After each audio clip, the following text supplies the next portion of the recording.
This is the Puck Junk Podcast.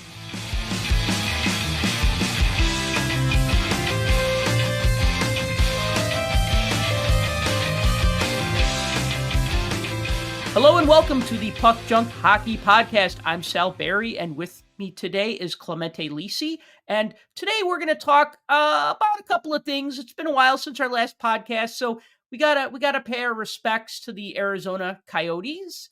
We gotta talk about the new Connor Bedard Collection box set. Going to talk about a couple of other things as well, so we'll just get right to it. So, Clemente, how have you been over these past few weeks? I know it feels like forever and a day, but I think it's only been about 2 weeks. It feels longer, but I've been totally immersed in the NHL playoffs. So, it's super exciting, of course. The first round is such a feeding frenzy of games. There's like more games than what the network knows to do with. So they're like, and there's a game on True TV, and there's a game on the Golf Channel, and there's a game Right. on MSNBC. Well, no, that was when NBC Right. Sports still had the rights to it, but it was crazy like that first round. They'd be like, yeah, there's a game on the Golf Channel. I'm like, okay. Can you imagine the people tuning in to hope to find some like golf and to get a hockey game? And people Right. who watch MSNBC and are like, what is this hockey game that's on right now? And so like, yeah, TBS is or TNT is pushing things over to TBS and ESPN, of course, has ESPN2, and then their streaming service, which I think I'm going to cut now because they don't really use the streams now for the playoffs. No, it's funny. I don't really know what hockey is preempting on True TV. I don't watch True TV ever, and even on my TV, when it says like, "Do you want to watch this on TBS or True TV?" I just go TBS. Like, I don't know what's on True TV. I don't know what goes on there, but I'm sure the playoffs are annoying somebody who's watching maybe Law and Order episodes. I don't know what's on that network, but it is a feeding frenzy. And it's not even an indication of how the rest of the playoffs will go, obviously, because a lot of teams do really well in the first round. Then the games get harder, of course. But I do really believe that the NHL playoffs are probably the toughest of all the playoffs in terms of all the four major sports, because there's 7 game series after another. They're all really grueling. And like the Rangers, they were able to sweep the Capitals, which is good because that's fewer games played than some other teams. But this Boston Toronto series has been really fun, and some of the West Coast games are fun too. So no, it's been look, it's never disappointing. It's always like it's like a guarantee. It's like March Madness in basketball. It's kind of a guaranteed good time, and so it's still a long slog. So we'll see what happens. Yeah, and it's funny because the Capitals work so hard to get into playoffs just to get those 2 extra games. I mean, I know they make money when they sell playoff tickets and they sell them for more money, but it's just like, I don't know. It's just kind of funny and sad. Like, yeah, we worked hard to get here and then we get swept. And I I don't think I was surprised by that. I mean, of course, it's easy for me to second guess, but like last year, we said the Rangers were the best team on paper. This year, they still look like the best team on paper. If it comes down to the Rangers and the Bruins, like we kind of are all expecting and maybe hoping, I mean that's going to be an exciting series. But Bruins still got to take care of business as per this recording. So by the time you hear this, I mean the Maple Leafs might be eliminated or they might make some miraculous comeback. I don't know, but Right. yeah, it is fun with the first round. And unfortunately, I've just been so busy these past couple of weeks that not only have I been unable to produce a podcast, but I've been unable to watch games. Like there's just been days where I've just been like, you know what, I got to turn off the TV. I got to get stuff done, and it's 8 o'clock on a Monday night, but I really got to get whatever it is done. But fortunately, my schedule's normalizing a bit, so hence we're back with the podcast, and yeah, I'm able to watch a little more playoff hockey, and it is the best time. I agree. Um, so did you watch the last Arizona Coyotes game? I don't think you were. I think you were watching the Rangers, and this was from like 2 weeks back or so. I mean, end of the regular season. But like I was messaging you guys, and you're like, I'm watching the Rangers, and I think Tim was like, I'm watching the Penguins, and I'm like, oh, well, I'm watching history. I mean, I'm watching the last game in, well, I want to say franchise history, but Can I say maybe something? not. I'll Please, say of something about course. that. So when you were like sending us messages, and you can never tell through email or texting like what someone's tone is, But to me, it sounded like you were very sad or nostalgic somehow, or maybe you were realizing this was a historic moment that I think the rest of us were kind of like, yeah, I'm over this Coyotes thing. Like this thing has been a plagued franchise for like 15 years. Like let it. It was like it's like a horse that breaks a leg. It's like enough. I can't look at this thing anymore. Am I right by what I'm saying, or were you wistful? Were you what was your mood? I couldn't really tell. I mean, I think my mood was I was just like emotionally detached from it because you're absolutely right. This team should have been relocated 10 years ago. I know that the NHL really wants to make a team in Arizona work. I mean, I get it. There's lots of people there. They want to put teams where there's lots of people. The problem is that the city has to be somewhat receptive to it, right? They have to be open to it. And it seems like the city of Phoenix, the city of Glendale, the state of Arizona, it's just like they're not interested. They're just like it's like they're conspiring against it. I know maybe they're not really conspiring against it, but they're not doing anything to help it. Now, I don't think the taxpayer dollars should be spent on an arena. When they say stuff like, oh, it'll bring revenue to the city. Yeah, great. But who's going to make the most of that revenue? Oh, the tax dollars. Yeah, great. But again, who's making most of that money? Or when they say, like, oh, the jobs it'll create. Well, guess what? If you build something else there, that's also going to create jobs. So they always like to spin it like it's going to the whole trickle down economics thing. And that annoys me. And I will say this about the Blackhawks. When they built the United Center, they pointed out maybe a little too much that it was funded by the owners of the Blackhawks and the Bulls. Like they were like proud to say, like, yeah, we didn't use any tax money on this. It's like, well, you shouldn't, because I don't get I don't get to play hockey there. I don't get a free seat there because my tax money is spent on that. You know what I mean? So like I feel like it was a long time coming. I think we kind of saw this. Well, no, we thought this would happen when the team was bankrupt, when the NHL stepped in, when they took over as the owner of the team, when Gretzky was their coach making 8 million a year, and the first thing the NHL did was fire him because they're like, oh, we can't afford to pay a coach $8 million a season, right? And so like that was when the team should have been sold and relocated, and you had was it Jim Basili of Research in Motion, the company that makes BlackBerry. He really wanted to buy a team and relocate it to Hamilton, Ontario. And he looked into like buying the Predators, he looked into buying the Coyotes, and the league was like, no, you can't do that. But it's because the Maple Leafs won't let him do that. And that's a whole other conversation. Because if it's like, if New York can have two teams, and I got thoughts about that, but I can make a whole podcast episode about why the Islanders shouldn't exist. Then Toronto can have two teams. No, I totally agree. To go back a little bit, I agree with you that in terms of the city council in Glendale and the authorities in Arizona, they were never invested in this franchise. They never cared to build around it, to give it any, let's call it what it is, corporate welfare, Mhm. but aside from that, there was the ownership group, or the two they had over the years, and then the league stepped in, was never really great. I think their move to Salt Lake will be good because, yeah, you still got that warm climate, which the NHL is still interested in.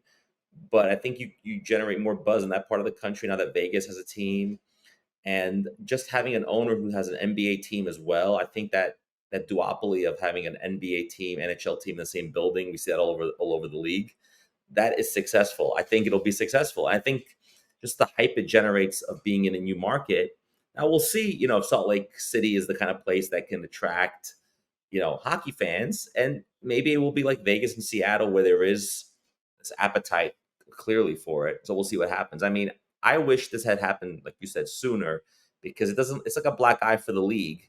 So that kind of bothers me. The second thing I want to point out is, and this kind of has a hobby connection to it, nostalgia. Nostalgia can be a great thing. It can be also a very dangerous thing. And I can see a moment now where people will be buying Coyotes merchandise and talking about this team 10 years from now fondly. and forgetting all the bad stuff. And I feel like we can't do that. The league should learn from this, because otherwise they'll just make the same mistake again and again and again in the future somewhere else. And so the league should avoid that, because I think the NHL is not in a position to get the attention it gets. Should be more positive, not that a team is folding, it's moving. You don't really want to be in the business pages as much as you can. You want to avoid that. But like I said, this could have happened 10 years ago, and it probably should have. Um, and yeah, that night I only watched the highlights later and the clips. And look, the 5,000 people that went to those games, they were diehard. They were, they had signs up like, "We'll root for you," and in Salt Lake, and we see that already with Carolina and Hartford. Like, we see fans. We saw that with Quebec and Colorado. You'll see fans still cheering for the franchise in some way, but it's all very nostalgic at the end. But it's like, look, the money wasn't there, the investment wasn't there, the care wasn't there, and so this was inevitable. And look, you can't have a building with 5,000 seats in it hosting a professional hockey franchise in the NHL, and probably the greatest hockey league, domestic hockey league in the world. It just doesn't make any sense. So, look, good luck in Salt Lake. It'll be curious to see. It feels like a new franchise now. It feels like a whole new thing. So we'll see what happens. And, if they get a winning team together in a few years, then even better. Yeah, I mean, I'm excited about this. I mean, whenever there's an expansion team or relocation now, I mean, the only recent relocation we had was the Atlanta Thrashers to become the Winnipeg Jets 2.0. But I think, like, when you have something like that, yeah, of course it generates buzz. The merchandise sales. Everybody wants the new jerseys, the new logo, hats, whatever, right? Like, I remember, like, I was actually working in a sporting goods store when the Quebec Nordiques moved to Colorado and became the Avalanche. So I was working in a sporting goods store like that year, or maybe the next year, I can't remember. But like around that time, I mean, it was around the time that like you had like the Nordiques moved and the Whalers moved, and then also like the Washington Capitals, they redesigned their jersey to like the dive bombing eagle. If you remember that one, Yes. the Caps jersey with the eagle, right? And I remember like we had these jerseys in stock. Like we'd have Blackhawks jerseys, and then we'd have like the new Capitals jerseys and like Avalanche jerseys because people wanted those because they wanted the new stuff. And I mean, we weren't like a hockey specialty store. We were like we sold like all sporting goods from like all the sports, and then like a lot of apparel, but like we didn't have like all 26 or whatever NHL teams. But yeah, like people wanted those Avalanche jerseys and those new Capital jerseys and stuff like that. And that's you definitely get a buzz from that. And what's going to be interesting about this is that you're going to have the first year, they're just going to call them the Utah hockey team. The Utah, like, they're not giving them a name, right? Like there's Right. no there's no like, I think if Quebec City ever got a hockey team again and they were not called the Nordiques, I think there would be rioting in the streets, right? I Right. feel like, but I feel that like Utah doesn't really have like, no one's going to be like, oh, they should be the Salt Lake Golden Eagles, like the IHL team from the 90s, or they should be the Utah Roller Bees, like the Roller Hockey International team. Right? That was like my joke. Like, what should they call the team? I'm like, oh, the Roller Bees, obviously, right? Because they're a nice hockey team, Right. not a roller hockey team. But like, even like with Seattle, like people are like, oh, they should be the Seattle Totems or the Seattle Metropolitans. And I'm like, yes, the team name from the 19 teens. That's what they should call a new team now, right? Like, who's that appealing to? Like, I even thought Ottawa Senators was a bad idea. Like, because it's like it's not related to the old team, and they're just using the same name. But I mean, I get it. The Senators were around until like the 20s, and they did win a lot of championships in like the teens and the 20s. I mean, but they weren't always the Senators. They were the Silver Seven. So I mean, like, I don't know. But Like, so is the goal then to try to get like a contest going where fans pick a name, or what is the goal if they're going to go 1 year without a name, and then where are they going to find this name? Are they going to do like a something interactive, or I mean, or, I or know what? they've been soliciting fan input, but ultimately it's, the owner, when you pay $1 billion for a team, you get to call it whatever you want. the point that I was painstakingly getting at, but I got, of course, went off on like 6 different tangents, is that the first year, it might just be jerseys that say Utah. And Mm. then the next year, it's gonna have a logo. So it's gonna be interesting because, like, one year, they might just use black and white. Can you just imagine that if they just kinda, like, used black and white jerseys that said Utah? Like generic jerseys, like as generic as you can get. Like, no, let's not put green in there because we don't want people to get attached to green, right? Like, we're just gonna give them black and white jerseys, and then when we figure it out, then we can have like the colors and the logo and whatever. So that should be interesting for like memorabilia cards with like game used, game worn patches. You're going to have a year of cards where players will be in like the year one Utah jerseys before they change over. I mean, it's just interesting. I mean, and also it's interesting how card companies dealt with relocations and rebrandings in the past. Like, I mean, we remember Nordique's cards with Avalanche logos on them. I remember Atlanta Thrasher cards with NHL logos on them because the Winnipeg Jets logo wasn't revealed yet at press time. So they would just say Dustin Bufflin, Winnipeg, and then have like an NHL logo, right? Because they didn't know. I'm thinking of like the O-Pee-Chee set. I'm sure there's Or other yeah, instances, but or you have those like early '90s expansion teams where you only had the portrait of the player with the jersey on because they never been on the ice with those jerseys. So you're right. We may see next year, like in Upper Deck Series One, we'll see Coyotes jerseys on this Utah team because these guys haven't skated yet. There's no cards of them yet. I mean, I'm thinking MVP comes out in the summer, right? Like there mhm. aren't unless they do what they did with the Golden Knights, which I think they kind of ignored those players in the first series and brought them in later, which is a possibility. The other thing too is that they want to avoid. I think the team wants to avoid doing what the Utah Jazz basketball team did, which they were the Utah Jazz in New Orleans, which made sense. And then they moved to Utah, and it was the Utah Jazz, but there was no jazz music in Utah. So are there any Coyotes in Utah? I don't know. I'm guessing maybe yes, but I can see why they're like, look, we can't do Coyotes because it doesn't make sense. Arizona makes sense. So I wonder if that part of that was trying to learn from the experience of this NBA franchise that same guy owns, same ownership group. Because the Utah Jazz, I grew up with the Utah Jazz. They moved from New Orleans before my time, and I never understood that until I started doing some digging and going, "Oh, that makes sense." New Orleans Jazz, but Utah, not really. Utah is known for a few things, including Mormons. So there's nothing to play with there. There's this movie called Basketball. Have you ever seen it? Oh It yeah, stars the 2 yeah, guys from South Park, Trey Parker and Matt yes, Stone, and I think yeah, it's written by the guy who did Airplane.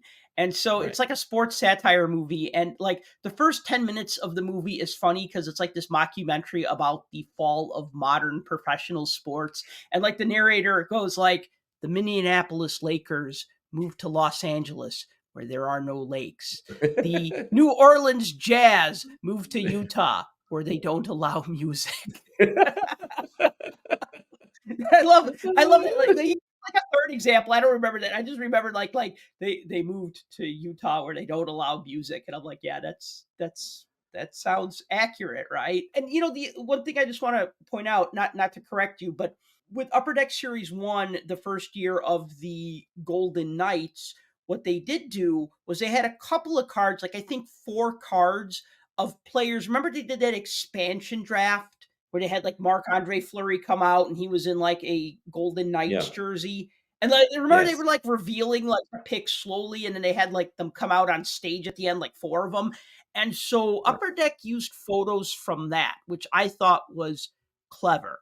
But that was because that happened in like June, Right. and the set came out in like November. So they had enough lead time for that. They weren't really able to do that with the Kraken because things were so messed up with the COVID-19 pandemic where they were Right. just so backlogged and everything was just like a mess. And now that things are a little more normal, they might be able to like say like, "Hey, yeah, let's get somebody to go and take some pictures of the guys like standing against a backdrop with like a Utah jersey on." If they have something that's available before like day one of the season. I mean, yeah, and the other thing I'll say too is that the last game though, I think I texted you, I texted this to you. This was my metaphor for the Coyotes last game because of course I watched the Coyotes broadcast and they would like cut away to like the trainer like drying his eyes and that cheerleader who was waving a flag that's become like emblematic of like the team's last game. Bless her heart. I hope she maybe goes and works for the team in Utah, but it sounded like the way they were talking because they were just like, well, whatever happens, whatever happens, whatever happens. And it sounds like when you have a friend who's sick and you don't know if they're going to die or not and you're talking about them, but they're like sitting right there. So you're just like, oh, whatever happens, like, I mean, Right. everything is great, but whatever happens, right? Like it was this awkward feeling like the announcers weren't like, yes, the team is moving. Maybe they knew, maybe they got their walking papers, but they said, hey, you can't talk about this, right? I don't know. But Right. it just, Maybe. it had that kind of very stilted, awkward, like, we're not going to discuss the elephant or the coyote in the room, the 800-pound coyote in the room. Yeah, totally, totally. Yeah. And the other thing I'll just say, and I know you all know this because you probably read up on this and stuff, but Coyotes are going to become an inactive franchise, and if that owner can get his stuff together in the next 5 years and have an arena built, by then the Coyotes will reactivate. They'll still be considered the Coyotes franchise, and they still get to retain all the records for what it's worth. But I guess they'll do an expansion draft. It's not like they're going to get their players back from Utah you know. Don't hold your breath. No, no, no, no, no. And I thought it was kind of funny that like the Utah owner was originally like, well, we wanted an expansion team, right? Like we wanted a fresh canvas to paint upon and not a team with baggage and problems. But I think when you buy a team and you have the infrastructure, that's good too. They got the infrastructure for an NBA team, the ticketing, the marketing, the in-game graphic stuff and stuff like that. But then they also have like hockey experts, where they could just say, hey, you could be our GM, you could be our amateur scouting director, right? Like they don't have to hire all those people from scratch. They could just take whomever is willing to come over. And I think sometimes it's okay to start with something. Yeah, but I think on the ice, though, they don't get the benefit of an expansion draft, which I think a lot of teams like the Kraken and the Golden Knights really benefited from. So maybe that's what they were thinking. They don't want to have this losing residue on them, even though I think they won't. I think it's a whole new team, and some of the players will be there, obviously, but I think they can build around that. And it might take longer than a Kraken or Golden Knights, though. But yeah, I think that's the beauty of having a whole new start from scratch kind of thing. But I kind of like the idea of building upon something else, like you said.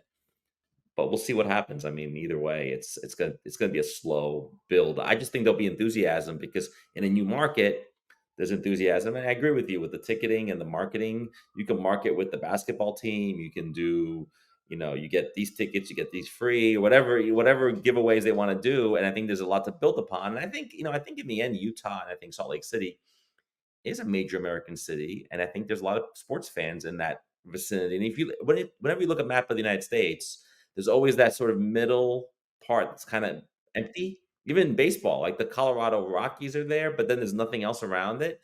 So I think it's smart to try to move not just in the warm climates, which the league has been doing for 30 years, but to be in these climates that are warmer, but also kind of untapped markets like Seattle it was and Las Vegas. And I think Salt Lake City could be that market. Of course, we said that about Arizona 20 years ago, but Right. it's worth the gamble. If for my money, I wish there was a team in Quebec. Obviously, I wish there was a team in Hamilton. I wish there was a team in these traditional places. But look, you have to Yeah. balance it, and the league will do that. Yeah, I mean they're always looking for teams in the West. In the East, it's easy. There's Sure. markets that they could find, but then again, you got like Houston that doesn't have a team, and that's a major market that could have a hockey team. I think like Salt Lake City, Houston, and I forgot what the other one was, but like they were talking about like just major American metropolitan areas that don't have teams. And oh, by the Right. way, for our Canadian friends, those empty parts on the map in the US refer to those as the flyover states. Like when you're going from like New York to Los Angeles, right? I guess that would make Illinois a flyover state, but you probably have a layover in Chicago to refuel or whatever. But like the Montanas of the world, or of the, I don't know, right? Like, Right. Right. where you have like a lot of land but not a lot of people, and you need a lot of people to make it happen. Right. So, you want to talk about this Shohei Otani baseball card scandal? I know we're not a baseball card podcast, but baseball cards affects all cards, because if you look at what happens in baseball cards, it eventually happens in hockey cards, autograph cards and packs, premium cards, even multiple sets. Once upon a time, Topps made everything. Then other card companies made baseball cards. Then other card companies made hockey cards, right? And then there were premium Right. baseball cards, and there were premium hockey cards. So it kind of like eventually comes back to hockey, and this is such a big deal. So what's the latest on that? Because I know we talked about it a little while back. Yeah, so Shohei Ohtani's translator and friend Ipei Mizuhara got in trouble for gambling, and that apparently gambled millions of dollars. Initially, was thought that belonged to Shohei Ohtani, and which opened up this whole can of worms about professional athletes and potentially, uh, gambling, and how the sports leagues are embedded with all these gambling outfits now, and so it's all legal and everything else, and sort of the repercussions of that. We talked about that, right? But it turns out not the feds, the FBI is investigating this because it involves, theft and all kinds of federal violations potentially. But it also turns out that while they're investigating this, they found out that Otani's friend and translator spent over $300,000 worth of baseball cards with some of this money that was apparently stolen, right? And so apparently this baseball card resale was like a side hustle of theirs, right? And so now it opens up a can of worms, which I think is now the federal government and the feds are looking into memorabilia, baseball cards, the hobby, all the things that we always are like, hey, how come no one notices that this is happening? That there's resale and there's all kinds of stuff. So a couple of things are happening here. One, I think athletes are getting smarter and more tuned to the hobby. I think a lot of them are like, you want me to sign 100 cards, and you mean people are going to buy them for thousands of dollars? Like, how do I get some of this action? Right? They realize there's a market here. There was an article just in the Athletic this week about how baseball players are making it a habit now to, before games, to meet other baseball players they're playing against, to try to get their autographs, because some players are like, hey, I play against some of the best in the world and I want their autograph, and maybe they want mine, which never happened before, right? So I think this now, with the FBI investigating this case, and a lot more has to come out. We don't know what's going to happen, right? I will tell you this: Otani's cards have dipped in value in the last 6 weeks because of this scandal, and Otani was probably one of the hottest names in the hobby, right, in terms of all sports. And so the fact that he's taken a dip is, people are, kind of, worried about, how involved is Otani? Now, we don't know how involved he is, so I won't speculate on that. But we know his translator and his friend is. And the fact that now some of this money wasn't just on gambling, but was also spent on cards, makes me think that the hobby will come into some kind of, people have to be careful now, because now the hobby is something that the federal government, the FBI, is now aware of the potential here. We all know it because we live it. We go to shows, we're on eBay, we read content, we talk about it, we're immersed. But it's a very much a niche market, the hobby world. And I think now this kind of brings it to a level, it gives it attention that it doesn't want, I'm sure. And so I'm curious to see what the fallout will be, if there's any more fallout. And I think there will be in the next couple of weeks and months. Yeah, because a lot of people get away with a lot of scammy type things like Razes or mystery packs or chaser packs, as they call them. Right. These were new to me. I didn't know that these things existed. I'm talking about chaser packs, but there's going to be more scrutiny now because, yeah, when you get a big name athlete involved in something like this, and then there's, money, whatever, they're always so worried about terrorism. And I get why. I mean, you get why because you live in New York, Right. right? But it's Right. always like, Right. like whenever they it's like, oh, you're taking out how much money out of the bank? What is it for? Why funding terrorism, sir? No, it's to put a deposit down on the repair that I need to make on the roof of my house. You know what I mean? Like that's the thing. Like they're always so nosy about that stuff. And like baseball cards, sports cards, I mean, other than the really high-end stuff, the Babe Ruth jerseys or bats or whatever, that sort of thing, that stuff, of course, had eyes on it, right? Because you have companies like Heritage making hundreds of thousands of dollars. The guy like your average breaker on Whatnot or on Twitch or whatever, like opening cards and selling spots and stuff, that's small time, right? And so that they can kind of fly under the radar. But now they're going to look at this and they're going to be like, hey, there's all this money that's being made and we're not privy to that action. We need we need some tax money from this, right? Or whatever, which would suck, but I don't even want to say I get it. I'm just going to say it would suck. And it's end that sentence right there. But we don't want any fraud like what's going on. I guess if a player is buying up his own cards and signing them and reselling them, hey, more power to him. That's fine. Players get paid to sign things and players get paid to make appearances to sign things. So if he just wants to cut out the middleman and sign them himself, sell them himself, that's okay.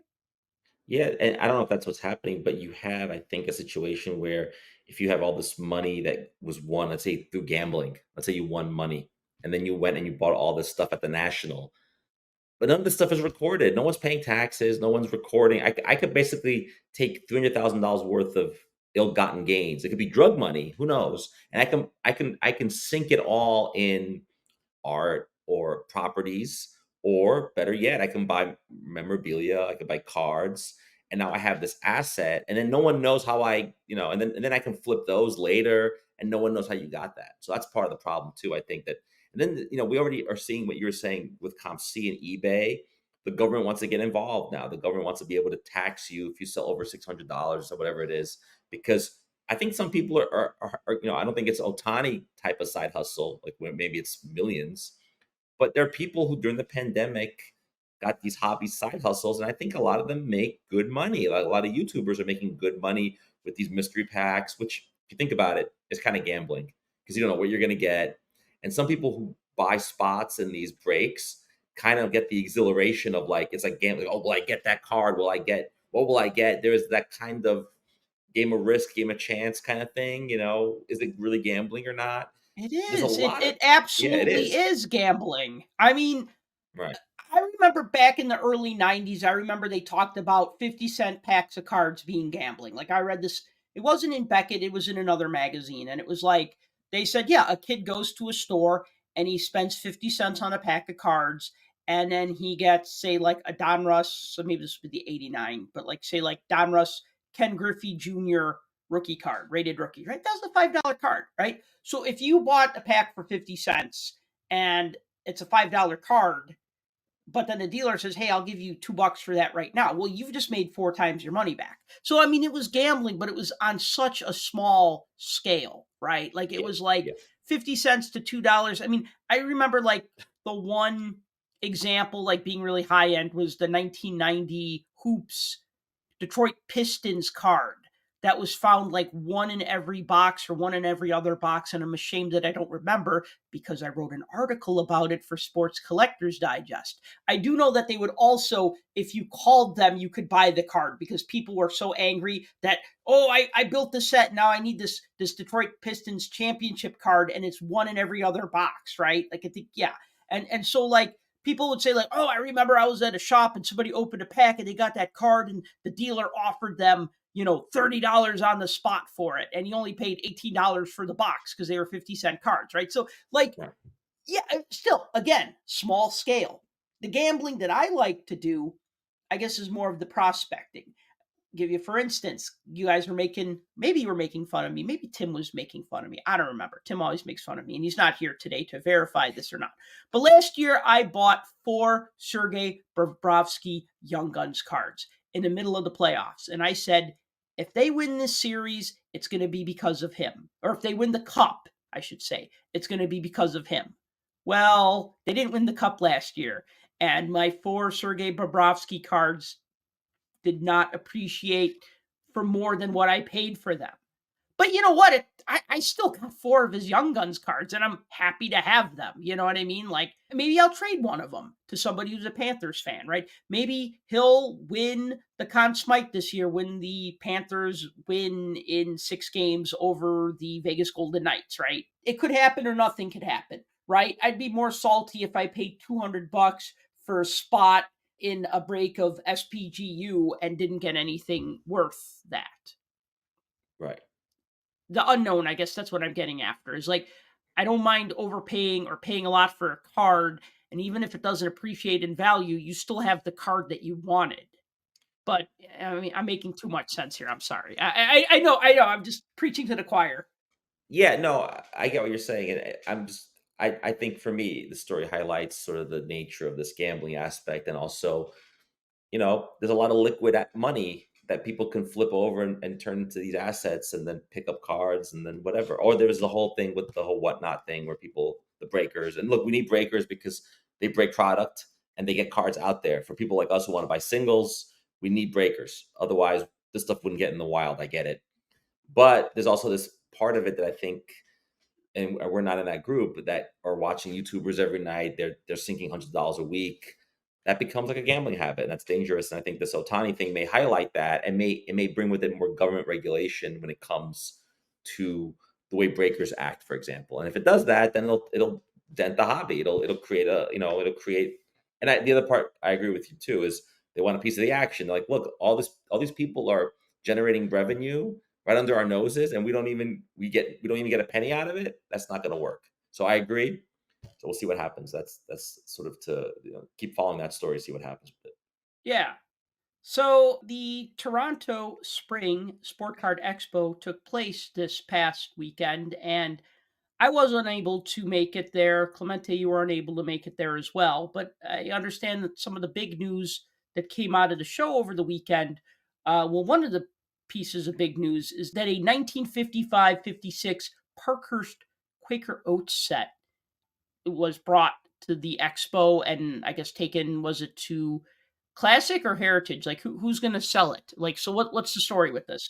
Yeah, someone brought this set of cards to the Heritage Auctions booth, and quickly people were excited about seeing these cards, these Quaker Oats cards from 55-56, which is basically a parallel of the Parkhurst set from that year. But apparently they're extremely rare. They're extremely short printed, to use a term that we use today to describe these cards, and really hard to find and extremely rare, including the Jacques Plante card that was part of the set. And so it was interesting because it's got a lot of attention on social media and in the hobby press in the last couple of days, as being one of these, like, hey, look at this set that exists. Isn't this cool? And I thought it was cool when I read about it because I did not know it existed. And so it made me think two things. One, you just never know what's out there still. Like, you think you know everything in the hobby, then you go to a show and you see something you never saw before. And I would put the expo up against the national in terms of how big it is and how important it is, especially for hockey. And so that was cool. And then the second part too being how important shows are and how important, it is that people bring stuff. And, it kind of was like the expo meets Antiques Roadshow. And then this guy had these great cards, which I'm guessing he's putting up for sale. I haven't seen anything about that, but maybe they'll end up on an auction site somewhere and sell for a lot of money. But it also opens the whole thing up about, I wish there were more, food card releases. I know that comes up every once in a while on our podcast in terms of like, oh, I wish Dunkin' Donuts did a set and somebody else did a set, Dollar Tree or whoever. And so, a couple of things to talk about here, but I just think it was really cool that this thing was out there. Yeah, I mean, especially something like that, a full set of it. Yeah, you don't really see that. Like, I don't think I've seen many of the Quaker Oats cards, but again, I don't really look that hard for them because, I mean, I think we always tend to look what's in our collector wheelhouse. And then sometimes if something really catches our eye outside of it, like for instance, I bought that set of Sheriff coins from 61, 62. And I saw that and it was complete. And the guy was just like, yeah, I'll give it to you for this much. And I'm just like, sold. You know what I mean? Not like, oh, I have to track down like all, however many of them, 120 or whatever, 6 teams, 20 coins, right?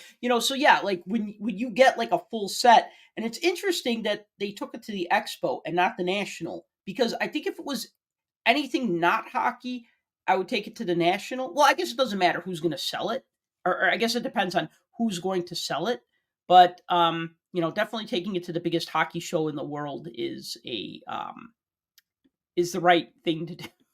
Yeah. Versus the national where it would kind of get like lost in the shuffle of like, oh, here are some Ernie Banks game worn cleats or whatever, right? Yeah, but I know what you mean, and I was looking at some of these singles, and they're on eBay and stuff, and they go for a few $100s each, and some of them are in really poor condition.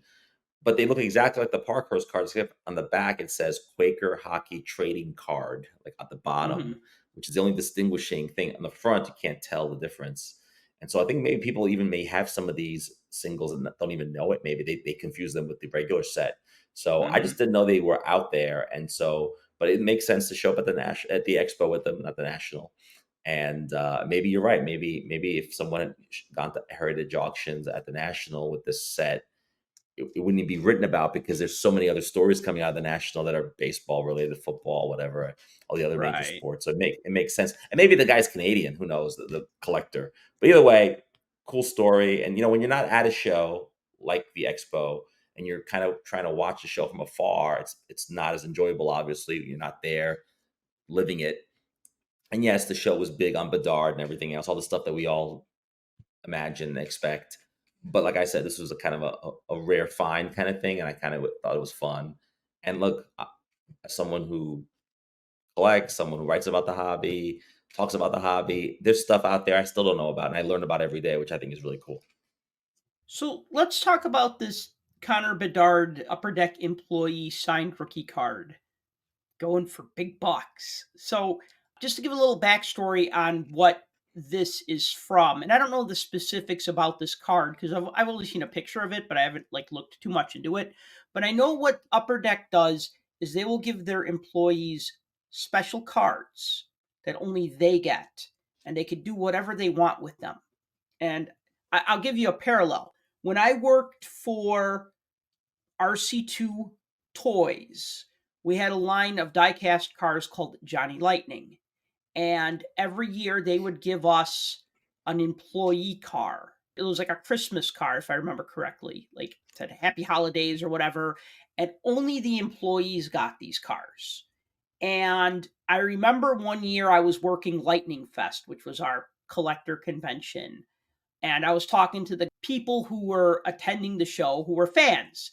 And once they learned that I had these employee lightning cars, these Johnny Lightning employee special cars, like they all wanted to talk to me. They all, oh, well, let me know if you ever want to sell it. Here's my number, right? Like they wanted it because it was something that I had that they couldn't get unless they worked for the company. So they wanted to schmooze up to somebody who had it. And I think I still got like two of them because I don't think I ever got around to selling them because just whatever. They take up no space. They're little cars, right? Yeah. So like companies will sometimes give their employees special things that I guess they could do whatever they want with. Like I know that like Upper Deck people have told me, no, we don't get all the cards, right? Like we don't get a complete set of Upper Deck Series 1. We don't get a complete set of Upper Deck Series 2. We have to buy those. And I'm like, really? It would just be so easy, right? Like to just be like, "Hey, can you just print off an extra 250 cards for me?" But Right. they do get these special cards. And so what's the skinny on this one?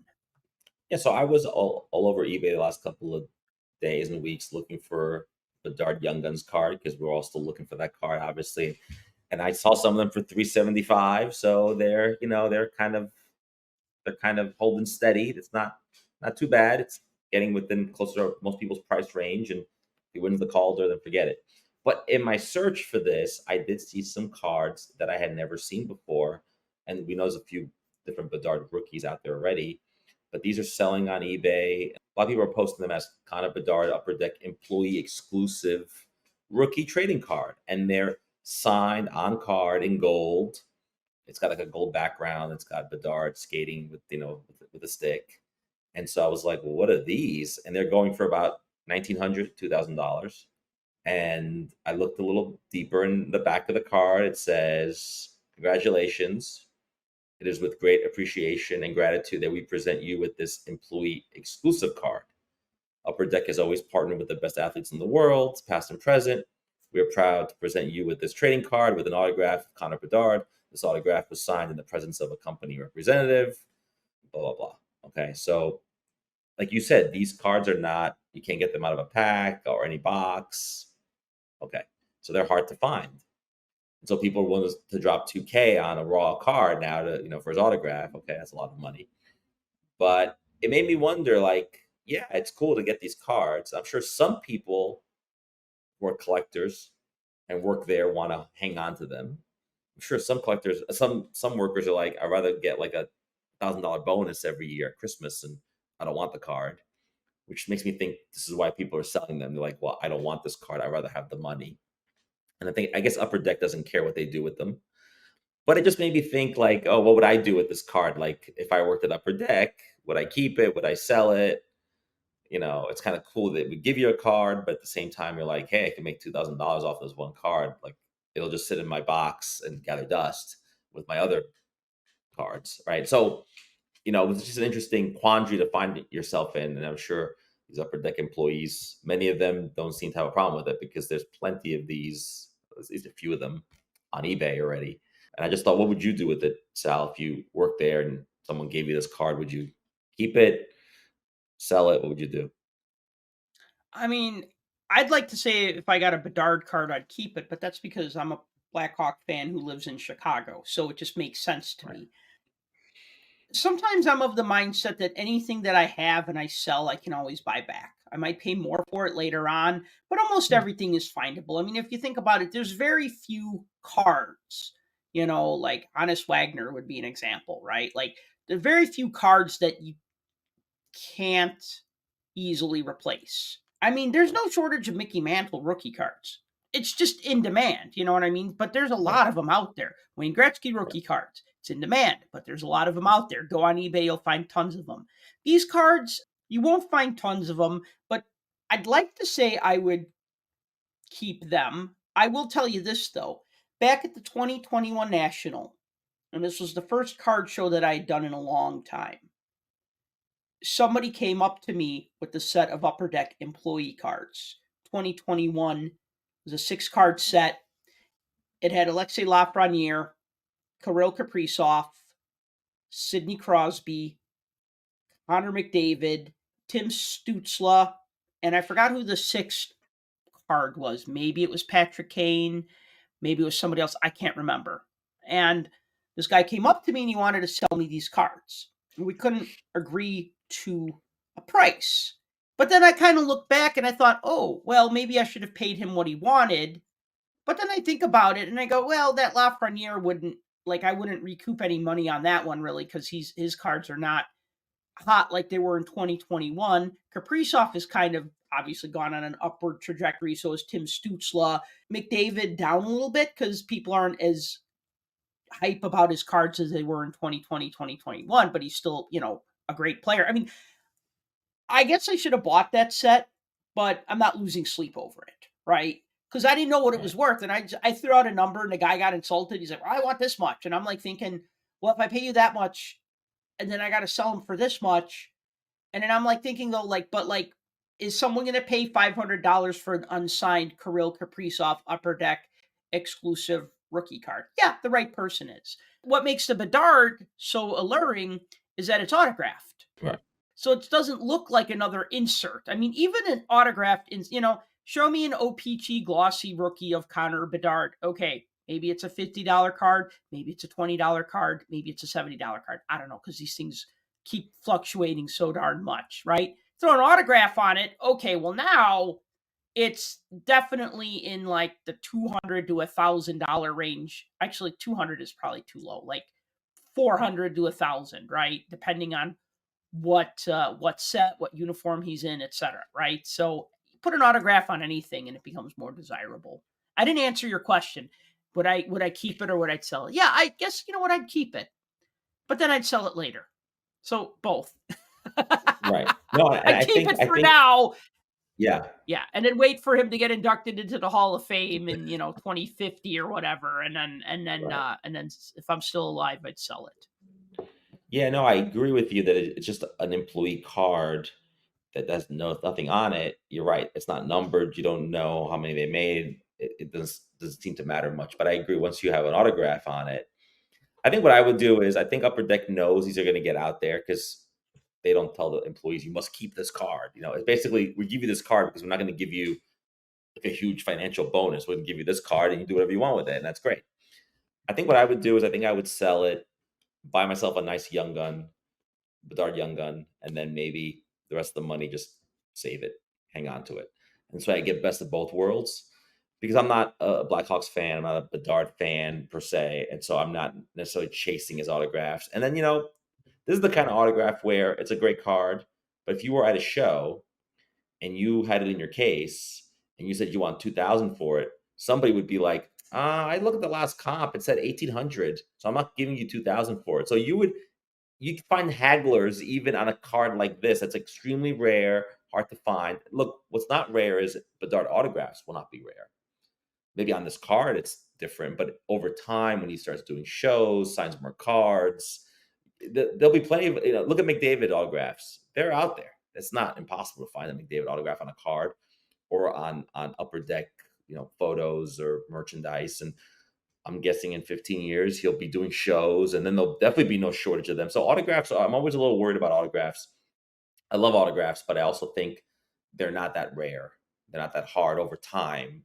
And maybe you're right. Maybe the time would be to sell them maybe now and find it later, or maybe, like you said, really long game Hall of Fame type stuff. That's different, and that would be really cool. Like in 2050, somebody would be looking for this Hmm. card, and then you can't just find it on eBay. I'm sure then it's a lot fewer of those cards left. So I agree, but kind of interesting, And I think a lot of people don't know that employees of I think Panini too and Tops get these free things because they don't get, like you said, like a free set or free this. They don't get like what we think, oh, off the line, they get all the stuff. They don't get any of that. And Hmm. so there are very few perks, I think, to working at these companies. And so giving these special cards is kind of a nice perk, special thing. But, and I think maybe if I worked at Upper Deck or Tops or one of those places, maybe I'd be less of a collector. It'd be more like, oh, this is just my job. It's something I do every day. So I have to be really discerning about my collection as opposed to now when, we don't work there. So we kind of run wild at the card show or maybe at the shop. But interesting card. I didn't know it existed. Again, another card I didn't know was out there. I'm learning so much this week. No, but I just didn't know it was out there. And so super cool. Yeah, it's fun to discover stuff like that. Like the more you look, the more you'll find things you didn't know existed, and that's what makes this such a great hobby. Is that yeah, we can chase after the cards that everyone else is chasing after, and that's part of the fun too, right? The demand for Right. things. But then sometimes it's okay to like slow down and you look in a different direction and you go, hey, what's that over there? Oh, that's interesting. I never knew about that, right? And then you kind of Right. get into that. So speaking of Bedard, Upper Deck finally put out the Connor Bedard Collection box set that they've kept shifting around the release date of the set, and then it finally came out. I ordered a set on upperdeckstore.com. As soon as I got the email, I ordered it, and I haven't gotten it yet. Now, what I paid for it was $39.99, and that's for 25 cards plus one bonus awards and honors card. And I believe there's 5 of those. So you don't get the full set. You get 25 cards and then you get a 26th card that's either number 26 through 30. And then you could potentially get an autographed card. I like sets like this. Well, I kind of have like a love hate with them. I like small sets. You put out a set of like Panini put out that like all goalie set, loved it, right? Like I like stuff like that. I like these niche sets. I like these box sets. I like them when there's like when the pricing makes sense. Like I think the just goalies, or I call it just goalies, all goalie set was like $20 for like 100 cards or something, maybe 50 cards. I can't remember, but like it was a lot. I felt it was good. Then when you get to $40 for 25, 26 cards, I'm like, because like the Alexei Lafreniere set that came out during 2021, I want to say that was like 20 or $25. So I feel like the price is definitely being inflated because of Bedard, and I think you have some more to add to that point. I do. So I do like sets like that. Like when Panini puts out like a US women's soccer team set, they won the World Cup, I'll get that. Or like I have the Dream Team set from like Skybox from '92. Cool stuff. So I'm not averse to those, but I happen to be in Pittsburgh a couple of weekends ago, and I went to Steel City Collectibles, their brick and mortar shop. I'd never been to it. I've ordered from them, but I've never been to their shop. And what do I see on the shelf but the Connor Bedard Collection box, right? And so what do? I go, oh yeah, what is that? You guys like, we just put this on the shelf. I think they put it on the shelf a couple of days early. And 'cause this was like 2 weekends ago. And I was like, oh, how much is that? And he goes, $69. And so two things happen. One is I don't go to a store, not buy something, I feel bad.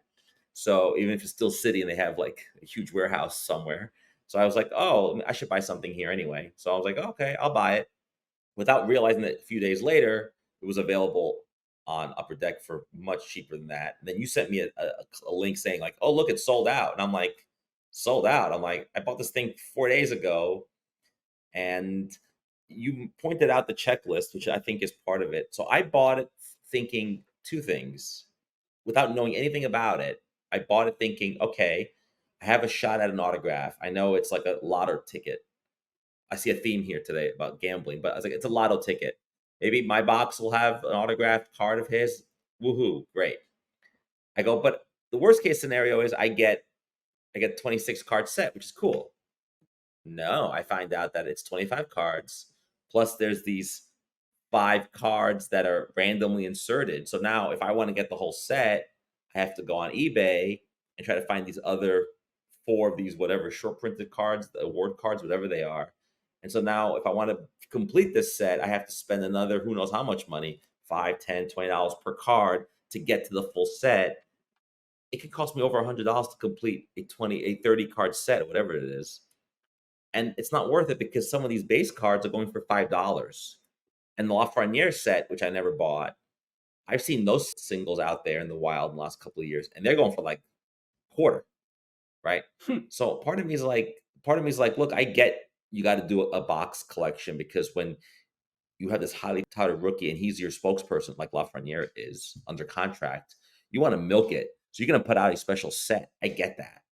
But the fact that this was selling in retail for, twice what it was selling on the website, and then I'm not even going to get the complete set, I was a little disappointed. And I've seen some breakers or some YouTubers open the box, and they're all kind of like, great photography, interesting, but don't waste your money. They were saying it's just not worth it. And I kind of agree. I just don't find any value in it. It's basically a lotto ticket. If you're looking for an autograph, buy it, but I didn't really care for it. My problem with these player sets that come out during their rookie year is that it doesn't even give us a complete picture of their rookie year because they come out mid-season or towards the end of the season because they're still trying to bank on the hype of that player because they're always the most hyped during their rookie year and then if they have a breakout season or win the Art Ross trophy. But I remember the Connor McDavid set that came out in 15-16 when they were trying to milk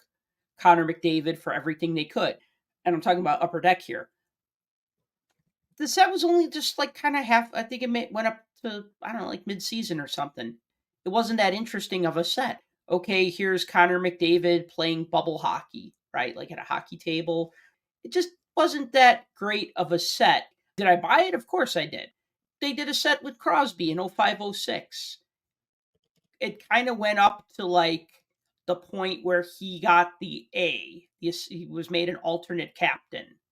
And that was like as far as it went. And it had like a card of him and Mario Lemieux. And it was like assists on Lemieux's final goal or something like that or whatever. I can't remember. But like, so it doesn't even give like the full season. Like, here's the rookie retrospective, right?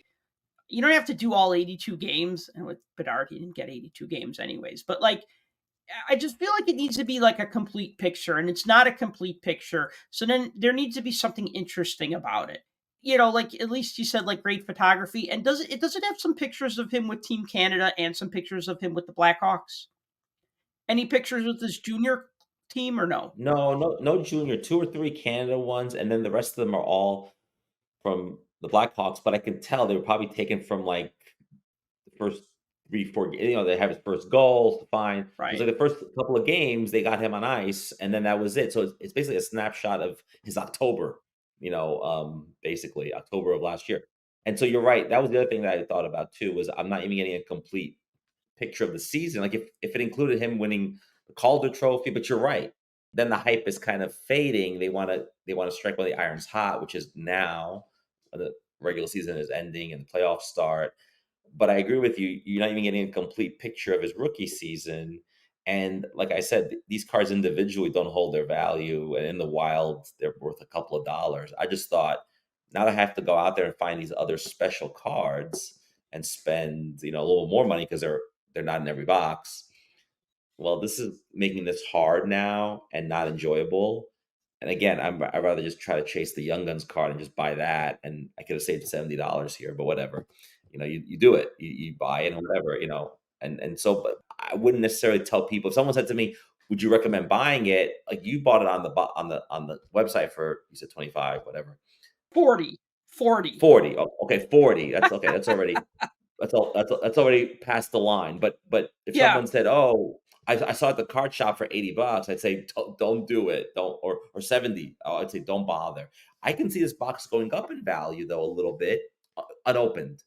Part of me thought Hmm. the same thing. Part of me was like, do I just keep it sealed?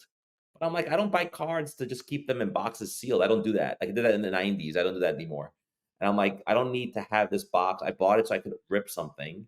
And I was curious about maybe an autograph or what the cards looked like. I didn't want to buy it, keep it sealed, and then dangle in front of people going, "Hey, I paid 69. Do you want to give me $99 for this?" It's selling most places on eBay for about 65 to $70. So that's how much it's going for. You could still get it at the Upper Deck store. They replenished their supply. It sold out in like a day, and then like a day later they had more of them. And every time I check their website, they have more of them. So I don't know. Yeah, the other thing too is that, yeah, I paid more because I didn't know about it, and also because I bought it 4 days before everybody else did. Big deal. Yeah. And then the other thing too is nothing in here is numbered. So if Upper Deck wanted to print literally a million of these boxes, there's no stopping them.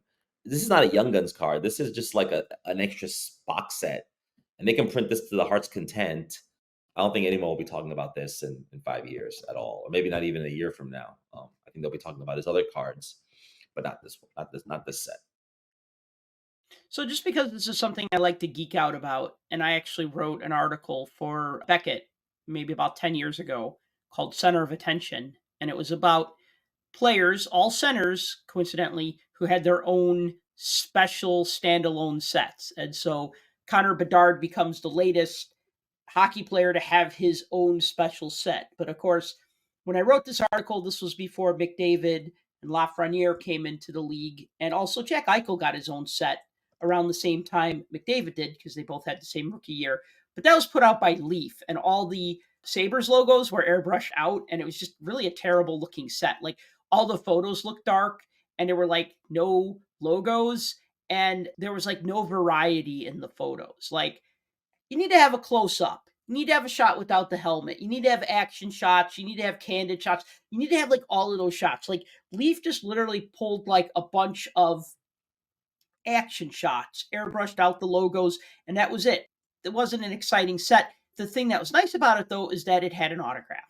Every box set had an autograph. And I remember walking into a card shop and I just said, "How much is that set?" And the guy said, "I'll sell it to you for 20." I'm like, done. Because this was like maybe 4 or 5 years after it came out. So, he Right, just wanted to get rid of it. And for me, $20 for Eichel autograph, yeah, I'll pay that. right. Crosby, of course, had his own set. Wayne Gretzky had a box set in the late 90s. I think in 99, 2000, they did a couple of different Gretzky standalone sets. They did one that were like 4x6, like postcard size, that came in like a clamshell box that like came apart. So you'd actually want to keep the box because it's kind of sturdy. And then he had like another set that came out that year. He had quite a few sets. I mean, he had his own set in was it the 82, 83 Nielsen's chocolate set? It came with the chocolate bars, right? So Gretzky had a lot of his own standalone sets. Eric Lindros had his own set that was put out by Pinnacle that basically goes up to right before he starts his first NHL game, because they put it out right at the start of the 92-93 season. So it had a lot of cards of him as a junior player, even like when he was like playing like before he played like major junior, when he was playing like junior A. So it had some like really old photos of him going back like Junior A, and then like Major Junior, and then like Team Canada, and then like even at the draft. I love this card. It's so great. It's a card of Eric Lindros, and he's holding the Nordiques jersey in his hand, like down by his side. Like somebody had just like gave him the jersey. He didn't put it on, but he didn't throw it on the floor. Like it was just holding it like you were like you'd hold a trash bag, right? Like you're holding it so you don't drop it, but you're not like Right. holding it against you like a baby. You just kind of like holding Yeah. it like I gotta hold this thing, right? And the back of the card even talks about how it was the worst day of his life. Right. How getting drafted first overall was the worst day of his life. I think that's why I kind of had a lot of ire towards Eric Lindros. Like, okay, we get it. You don't want to play for Quebec, but man, you don't have to be such a jerk about it.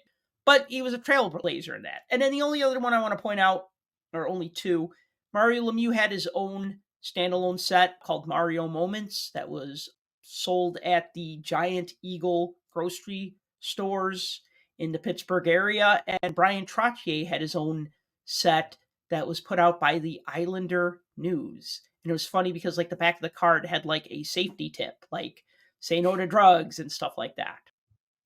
I think what you were talking about the other sets, it makes me think that if you're a player collector and if you're Bedard or McDavid or these guys, Gretzky, then yeah, you want to get your hands on these cards because you want to try to get every card. I get it. That's fun. That's cool. But I'm not the guy for it. But it's interesting. And look, it makes sense that Upper Deck would do it for players under contract. It makes total sense.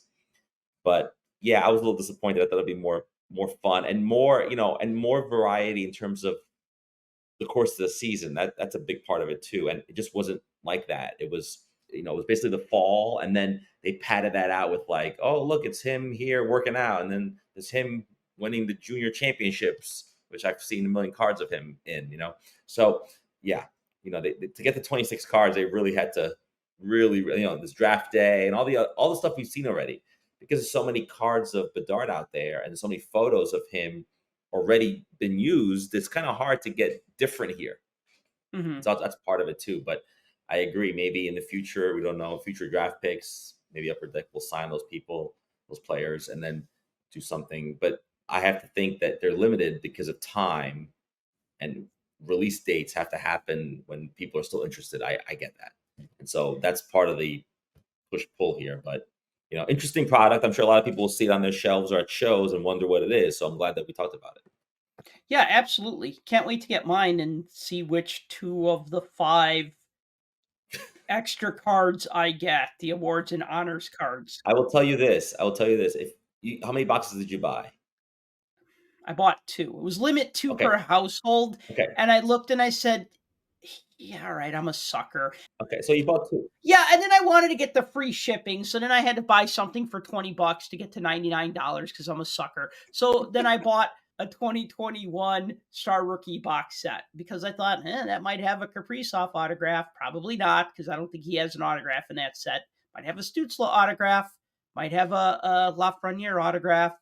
Might have nobody. Okay, so 2 things. I don't feel so bad about saying $69.99 on this because you went in way deeper than me. I will tell you this: if the 2 boxes you don't get the extra card that they give you is different than mine, I will send you mine for nothing. Cool. I was going to ask you for it anyway. So, and then they'll get you 2. Yeah, and you'll get close. You'll get 2 closer. Hopefully, you won't get duplicate in the 2 boxes. You'll get 2 closer to where you need to be, and then this is like the gift that keeps on giving. Upper Deck knows that if they sell you this box, you'll end up spending another $200 somehow, because it's like almost like an upcharge box. Like you buy this box, like a curse. You buy this box, and then it forces you to buy more product somehow. But hey, look, that's the power of being a salesman, I guess. One other thing I'll say real quick, just because when we talk about like holding onto the cards and leaving them sealed, and you said you thought about that, there's always the concern of bricking. When we went to the Fall Expo, one of the things I bought a sealed set of 0506 rookie class. Before they called it Star Rookie box set, it was the rookie class box set. And there's like 50 cards. And of course, Crosby and Ovechkin have rookie cards, and that as does Lundqvist, right? And I opened it when I got back home, and the cards were not bricked, but they were just a little bit stuck together, where I had to just like carefully just like peel them off one at a time, like very slowly. Like it wasn't like, oh my God, I'm going to make a mistake. It was just like, okay, don't just mindlessly do this while watching TV, like actually like pay attention to what you're doing. And like they all came out fine. There was like no paper loss on them, but they had been together for over 15 years, right? Like Right. in that wrapper. So I'm always worried about like the idea of like, I'm going to buy this set and I'm going to leave it sealed. And then in 20 years, I'm going to sell it. And then it's like, well, if they open it and all the cards are stuck together, are they going to be mad at you? Or are they going to be mad at Right. me? Or what if you decide to open it in 20 years and there's an autograph, but it's stuck? Right. I want to point out that they all come in one pack with the clear cellophane around it. So you're right. It's like one little brick of cards. And you're right. They're so tightly packed together that I can see over time how they would start to basically become like one unit. So yeah, that's a good point. So if you're going to leave something sealed, just keep that in mind that sometimes there's a reason to open them. And like the one example I always throw out there is like that awful 91-92 Arena holograms draft pick set that had the NHL players in tuxedos doing hockey stops like Peter Forsberg. You always find those with paper loss because people didn't open the sets. They didn't put them in pages. They left them as the sets. They just left them as the sets. And you could still buy a full box set for like $5, right? But then you buy it and then you have to peel them apart and they stick together.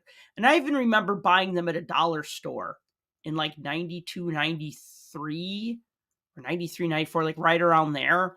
And they were stuck together back then. And so to me, even though the set is worthless, I would gladly pay $20 if I could find that set without any like little paper loss from the cards sticking together. If somebody like bought it right away, threw it in pages, kept it like that for 30 years, and then said, yeah, okay, Sal, I'll sell this to you for $20 just to have like a pristine set. Because again, I'm a collector. Just always keep that in mind that just because you leave something sealed doesn't mean it's going to be perfect when it gets opened. So, be careful. That's our public service announcement for the week. So any last thoughts before we wrap this up? Because this has been a great show. No, a lot of useful information, and and I can go back to watching more playoff hockey. So that's what I will be doing. Awesome. Well, thank you for listening to the Puck Junk Hockey Podcast. As always, if you've enjoyed the show, please be sure to like and subscribe. Please be sure to tell your hockey collecting friends. If you'd like to sponsor this podcast, you could do so by purchasing a t-shirt at shop.puckjunk.com. And until next time, collect what you like. For more hockey goodness, follow us on Twitter @PuckJunk.